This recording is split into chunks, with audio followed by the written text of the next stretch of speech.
White house ഇരുന്ന് അത് പോകത്തില്ല ഏതായാലും. പക്ഷേങ്കിൽ കോൺഗ്രസും സെനറ്റും നഷ്ടപ്പെടുകയാണെങ്കിൽ കാതലായ തീരുമാനങ്ങളൊന്നും ഈ അഡ്മിനിസ്ട്രേഷൻ എടുക്കാൻ പറ്റത്തില്ല. പിന്നെ 2 വർഷം കൂടി അഡീഷണൽ എങ്ങനെയെങ്കിലും തള്ളി ആ ടേം എൻഡ് ചെയ്യുക എന്നുള്ളൊരു സിറ്റുവേഷനിലേക്ക് വരേണ്ടി വരും. അപ്പൊ അങ്ങനെ ഒരു വലിയൊരു ക്വസ്റ്റ്യൻ മാർക്ക് വരുന്നുണ്ട്. അതോടൊപ്പം ഇസ്രായേലും അമേരിക്കയുമായിട്ടുള്ള ബന്ധം ഒരിക്കലും നഷ്ടമാകുമെന്ന് എനിക്ക് തോന്നുന്നില്ല. കാരണം അത് വളരെയധികം എംബഡഡ് ആണ്.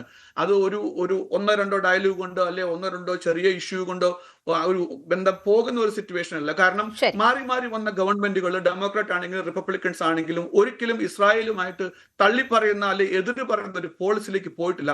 എന്നാൽ ഒരു എന്താ പറഞ്ഞ മുമ്പേ പറഞ്ഞ പാനലിസ്റ്റ് പറഞ്ഞോട് ഞാൻ യോജിക്കുകയാണ്. അതായത് ഒബാമയുടെ സമയത്ത് ഈവൻ ഒരു പരിധി വരെ ട്രംപ് അഡ്മിനിസ്ട്രേഷന്റെ ഫസ്റ്റ് ടൈമിലും അല്ലെങ്കിൽ റിപ്പബ്ലിക്കൻ ഡെമോക്രാറ്റ് ഏതാണെങ്കിലും ആര് വൈറ്റ് ഹൗസിലായിരുന്നുവെങ്കിലും എപ്പോഴും ഇസ്രായേലുമായിട്ട് ഒരു ബന്ധമുണ്ടായിരുന്നു. എന്നാൽ അതിന്റെ ഒരു ടോട്ടൽ കൺട്രോൾ അമേരിക്കയിൽ ഉണ്ടായിരുന്നു. പക്ഷെ ട്രംപ് അഡ്മിനിസ്ട്രേഷൻ അറിഞ്ഞോ അറിയാതെയോ ഒരു കൈ കൊടുത്ത് ഡ്രാഗ് ചെയ്ത് ഒറിജിനൽ പോളിസിയിൽ എനിക്കറിയാൻ പറ്റുന്നത് ഇതാണ്. ഏകദേശം 5 ദിവസം അല്ലെ ഒരാഴ്ച 2 ആഴ്ച കൊണ്ട് ഇത് വൈൻഡ് അപ്പ് ചെയ്ത് അവിടെയുള്ള മെജോറിറ്റി ഓഫ് ലീഡർഷിപ്പിനെ ഓട്ടോക്രാറ്റിക് ലീഡർഷിപ്പിനെ നശിപ്പിച്ചുകൊണ്ടിട്ട് പുതിയൊരു റെജീമിനെ കൊടുത്തുകൊണ്ട് ന്യൂക്ലിയർ ബോംബിന്റെ അതായത് ഒബാമ അഡ്മിനിസ്ട്രേഷൻ 2013 ആ സമയത്ത് ഒരു നെഗോഷിയേഷൻ വെച്ചപ്പം അത് 8-10 വർഷം അതിനെ തള്ളിക്കളയുമായിരുന്നു ആ ഒരു ന്യൂക്ലിയർ ഇതിന്റെ ഒരു എൻറിച്ച്മെന്റ് പ്രോസസ്സിനെ.